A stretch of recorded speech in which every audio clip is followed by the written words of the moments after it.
Hello बच्चों, कैसे हैं आप। स्वागत है आप सभी का रंगे सर बायोलॉजी क्लासेस में। बच्चों, आज का जो हमारा टॉपिक है वो टॉपिक सिलेबस के हिसाब से तो इम्पॉर्टेंट है ही, बट वो टॉपिक हमारे हेल्थ से जुड़ा हुआ है।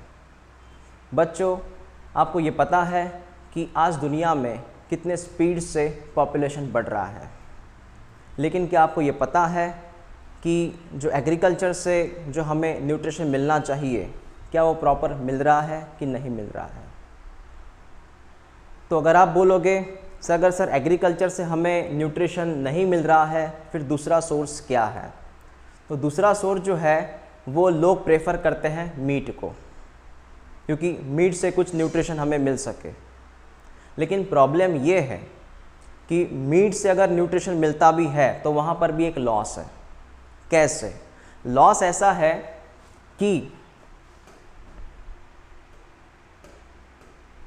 अगर 1 kg मीट है तो 1 kg मीट बनाने के लिए वहाँ पे उस एनिमल को लगभग 3 to 10 kg सीरियल्स या फिर कोई भी अनाज खाना पड़ेगा। मतलब यहाँ पे लॉस किसका हुआ? अनाज का ही हुआ, क्योंकि 3 to 10 kg जब वो सीरियल्स खाएंगे वो एनिमल्स, तब जाके वहाँ पे 1 kg तक मीट प्रोड्यूस होगा। मतलब यहाँ पर भी क्या हुआ? लॉस हुआ। मतलब दो बातें हैं, एग्रीकल्चर से हमें न्यूट्रिशन तो प्रॉपर नहीं मिल रहा, इधर मीट से मिल रहा है तो वहाँ पर भी लॉस है। फिर इसके ऊपर सॉल्यूशन क्या है? तो सॉल्यूशन कहीं हम ढूंढते हैं कि सर इसके ऊपर सॉल्यूशन क्या होगा। तो सॉल्यूशन जो ये है कि आप प्रॉपरली यहाँ पे देखिए, आपको यहाँ पे एक नाम दिखाई देगा, that is called as single cell protein, that is SCP। ये जो सिंगल सेल प्रोटीन है यही सॉल्यूशन है इस एग्रीकल्चर वाले और इस मीट वाले केस पे। Got it. अब सवाल उठता है कि ये जो सिंगल सेल प्रोटीन है इसका मीनिंग क्या है और ये क्या होता है।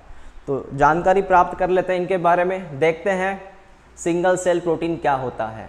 बच्चों, सिंगल सेल प्रोटीन जो है एक अल्टरनेटिव सोर्स है प्रोटीन का।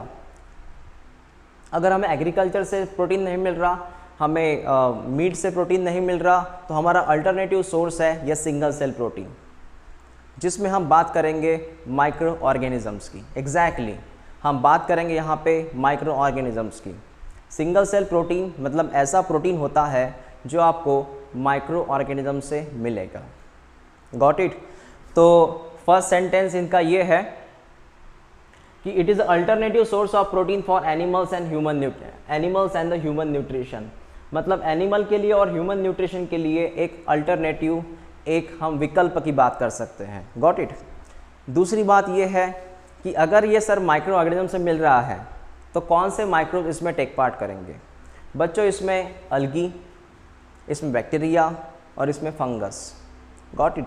ये तीनों माइक्रोब्स मैक्सिमम टेक पार्ट करते हैं। तो उसमें अगर हम फर्स्टली बात करें तो वो बात करेंगे अबाउट दी स्पिरुलिना। आपको यहाँ पे दिख रहा है स्पिरुलिना। ये सर स्पिरुलिना क्या होता है? तो ये जो स्पिरुलिना है ये एक ब्लू ग्रीन अलगी होती है, इसे हम साइनोबैक्टीरिया भी कहते हैं। It's a blue green अलगी। Spirulina आपको यहाँ पे दिख रहा है, ये तस्वीर, ये इसकी ग्रोथ हो रही है। अब होता क्या है समझिएगा। स्पिरुलिना की यहाँ पे आपको दिख रहा है ग्रोथ हो रही है। ग्रोथ होने के बाद इसे ड्राई किया जाएगा, सुखाया जाएगा, उसके बाद इसकी एक पाउडर बनाई जाएगी। तो आप देख सकते हैं ग्रोथ के बाद इसकी पाउडर बन गई है। पाउडर बनने के बाद इसका पेस्ट बनाया जाएगा। आप यहाँ पे देख सकते हैं इसका पेस्ट है। ओके, आप यहाँ पे प्रॉपर देख सकते हैं बच्चों, ये पेस्ट है। और इस पेस्ट के बाद इससे छोटे छोटे टैबलेट्स, गोलियाँ बनाई जाती हैं, और वही टैबलेट जो है ह्यूमन न्यूट्रिशन के लिए यूज़ की जाती है। Is that clear? तो क्या समझ में आया आपको? यहाँ पे हमें समझ में आया सर कि इस तरह का माइक्रोब्स होता है जिसको ग्रो करना पड़ता है, फिर उसको ड्राई करते, जैसे कि कोई माइक्रोब हमने लिया, पहले उसकी ग्रोथ की, उसके बाद में उसको हमने ड्राई पाउडर बनाया, फिर हमने उसकी पेस्ट अब वो डिपेंड करता है आप एक्चुअली क्या प्रेफर करते हैं। हमने स्पिरुलिना लिया यहाँ पे, तो स्पिरुलिना लेने के बाद इस तरह का हमें सबसे लास्ट में पेस्ट बना के उसकी गोलियाँ बनानी पड़ेगी, पिल्स बनानी पड़ेगी। Okay, that is tablet. हम एक्चुअली इसका जो पिक्चराइजेशन है कैसे टैबलेट होती है, मैंने शुरू में ही मेरे ख्याल से आपने देखा होगा, बाद में भी बात करते हैं इनकी। Got it.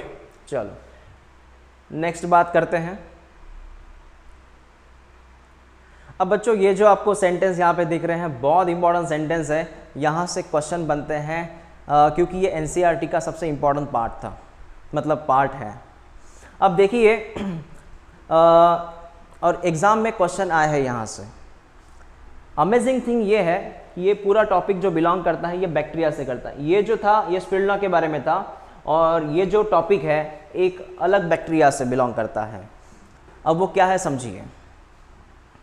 काऊ जिसका वेट है 250 kg, काऊ का वेट 250 kg, जो पर डे जो मिल्क प्रोड्यूस करती हैं उस मिल्क में सिर्फ और सिर्फ 200 ग्राम प्रोटीन मिलेगा।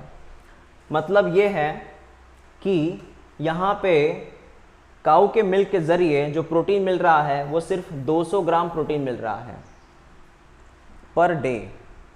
अगर आप बात माइक्रोब्स की करोगे, अगर 250 ग्राम अगर आपने माइक्रोब्स लिया है, बैक्टीरिया लिया है 250 ग्राम सिर्फ, वो उसका जो प्रोडक्शन है वो लगभग होगा 25 टन प्रोटीन पर डे। है ना अमेजिंग बात। मतलब काऊ पर डे सिर्फ 200 ग्राम प्रोटीन बनाती हैं। ओके, और यहाँ पे जो माइक्रोब्स है, जो 250 ग्राम का वो माइक्रोब्स, उसका उतना बायोमास, वो बनाएगा 25 ton protein. It's an amazing. इसलिए माइक्रोब्स का हमने यूज़ शुरू कर दिया है। माइक्रोब्स में भी कैटेगरी आती, कोई भी माइक्रोब्स नहीं, यहाँ पे पर्टिकुलर नाम लिखा है, ये बैक्टीरिया है वो मिथैलोफिलस मिथैलोट्रोपस, ये बैक्टीरिया। इसको आईएमपी कीजिए क्योंकि यहाँ से क्वेश्चन बनता है नीट में, मिथैलोफिलस मिथैलोट्रोपस। अब यहाँ से क्वेश्चन कैसे बनेंगे उसकी इंफॉर्मेशन लेते हैं कि यहाँ से क्वेश्चन सर बनेंगे कैसे। पहला तो क्वेश्चन ये बनेगा कि जो काऊ का जो प्रोटीन बनाने का जो रेट है वो कितना है, वो है 200 ग्राम। यहाँ से क्वेश्चन आया। दूसरा, ऐसा कौन सा बैक्टीरिया है जो लगभग 25 टन प्रोटीन बना सकता है पर डे, उसका नाम याद रखना, मिथैलोफिलस मिथैलोट्रोपस। ठीक है, ओके। चलो यहाँ तक बात समझ में आ गई। नेक्स्ट हम बात ये करना चाहेंगे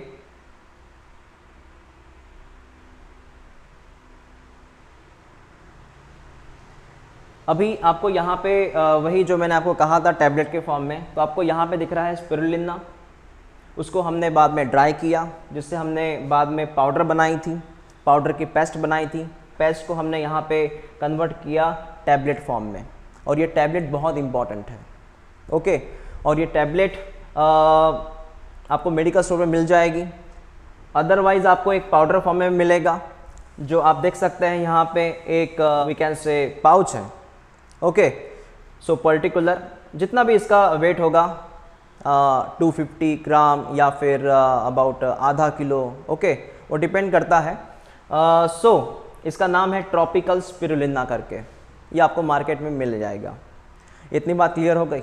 ओके, अब बात ये करते हैं कि सर ये जो SCP सिंगल सेल प्रोटीन जो है SCP, इसके फ़ायदे क्या हैं? मतलब इससे क्या मिलेगा? प्रोटीन तो मिलेगा, इसके अलावा कुछ मिलेगा? ऑब्वियसली मिलेगा ना। सिंगल सेल प्रोटीन से सिर्फ प्रोटीन ही नहीं, इससे हमें विटामिन्स, इससे हमें कैल्शियम्स, इससे मिनरल्स, ये भी मिल जाएंगे। Got it. स्पेशली हमें विटामिन A मिलेगा इससे, और विटामिन D भी मिल जाएगा, और इससे B कॉम्प्लेक्स विटामिन भी मिलता है। Got it. चलो बात करते हैं। सो इससे हमें मिलने वाला है protein, minerals, fats, carb and vitamins. Okay, carb मिलेगा, थोड़ा कम मिलेगा, फैट भी मिलेगा लेकिन कम मिलेगा, प्रोटीन की मात्रा ज़्यादा होगी। ओके, अब एक सिंपल तरीका है कि सर इसको ग्रो कैसे करना। मतलब मान लीजिए कि इससे मिल रहा है, ठीक है, लेकिन ये ग्रो कहाँ पे होते हैं और ग्रो कहाँ पे करना। अगर कोई बिजनेस करना है सिंगल सेल प्रोटीन का, तो ग्रो कहाँ पे करें? तो सिंपल सी बात है, कि इसकी जो ग्रोथ होती है वो नॉर्मली वेस्ट पे होती है। यस, जो भी वेस्ट होता है इसके ऊपर इसकी ग्रोथ होती है, क्योंकि वेस्ट के अंदर इनको कुछ ऑर्गेनिक कंपाउंड मिल जाते हैं। उसी ऑर्गेनिक कंपाउंड का वो यूज़ करके खुद को रिप्रोड्यूस करते हैं, खुद की ग्रोथ करते हैं। अब उसमें आप देख सकते हैं इसमें कौन कौन से ऐसे वेस्ट है। इसमें अगर मैं बात करूं तो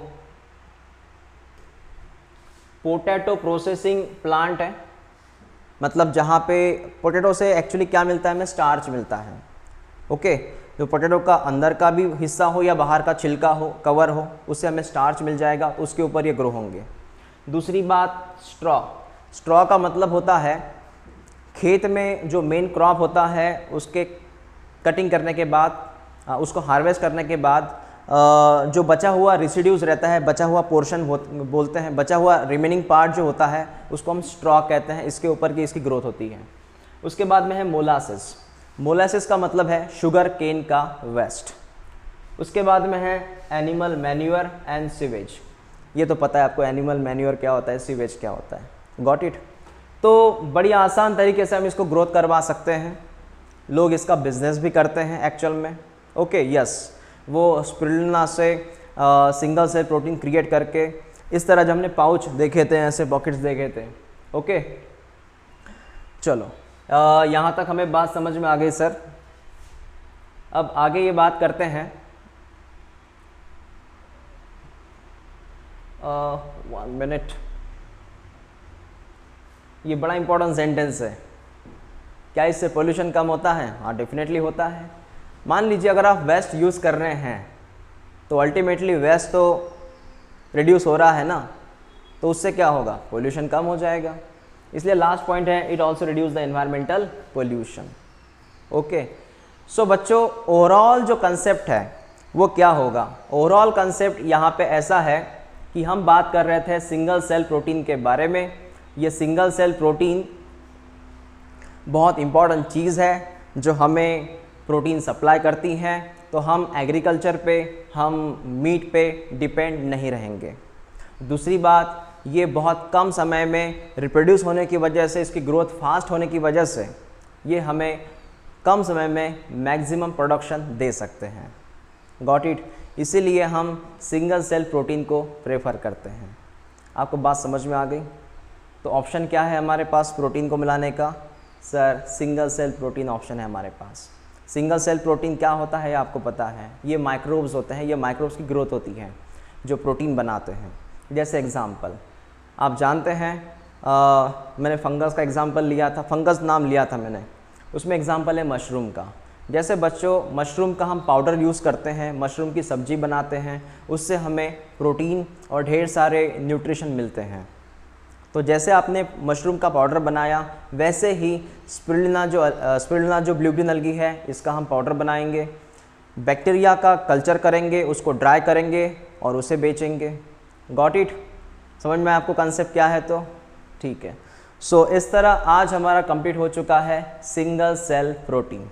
इसमें से जो भी क्वेश्चन आएंगे वो बैक्टीरिया का नाम आएगा, एक्चुअल ब्लू ग्रीन अलगी का नाम आएगा, मतलब उसके एग्जाम्पल के जो नाम है वो आएंगे, और वो कितना प्रोटीन बनाते हैं पर डे वो भी एग्ज़ाम में आ सकता है। Got it? सो मिलते हैं नेक्स्ट वीडियो में। Thank you.